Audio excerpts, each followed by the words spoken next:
I am really excited because soon we will be starting to learn about Windows Server 2016, but I thought it will be very helpful if I start with the foundation and concept so that you can learn about server, especially those who really want to start their career in IT and they would like to learn about server. They really need to understand what is the server. So server is again a computer. Server is a computer that is more powerful. So these days we have laptops, we have desktops. So those are considered to be client operating system. So we call them client operating system because only users they are using it on a daily basis to use office applications, to send email, to do like some documentations and other purposes.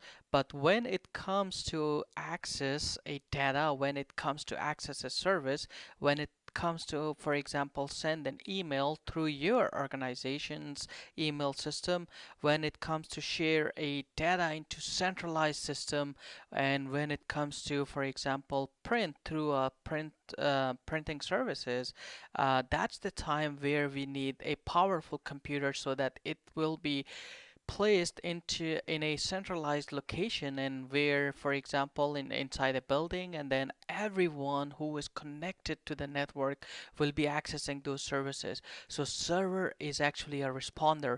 Server provides services to you. So the job of a server is to serve.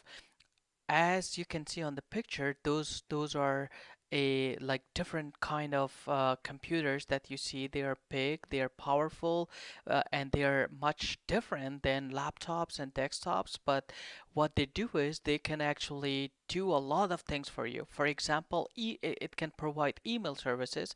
So what you can do rather than just using google.com, hotmail.com, you can install Exchange server or email server in your environment, and then you can send and receive through your email system. So what are you doing is you're installing that application in a server because you cannot install it in a laptop. It's not gonna support it. And same thing with file sharing. For example, you have 100 employees in your organization and they want to have a centralized location where they can access their files on a daily basis based on whatever permission you have given to them. So what you can do is you can actually put a file server, and then you can install server 2016 or 12 or any depending on your requirements, and then share those files for each department so that they can access it, and you can monitor it, you can track it, you can audit it, you can do a lot of things. You can put permissions because you will be the administrator of it. And then another example that I can give you is web services. So these days, when you go to your computer, you type google.com.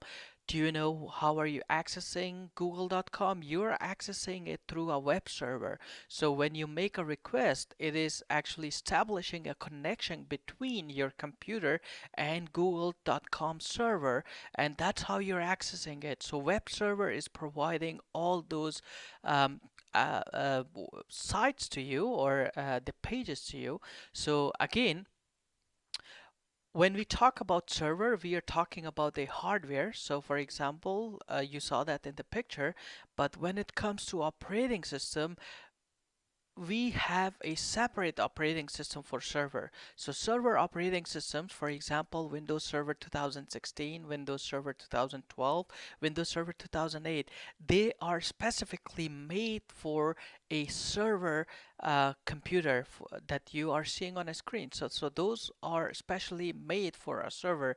So if you try to install it on a laptop, you will be able to install it. But again, there is no need to do that. It's useless to install a server operating system in a laptop because a laptop is designed for client operating systems like Windows XP, Windows 7, Windows 8, Windows 10.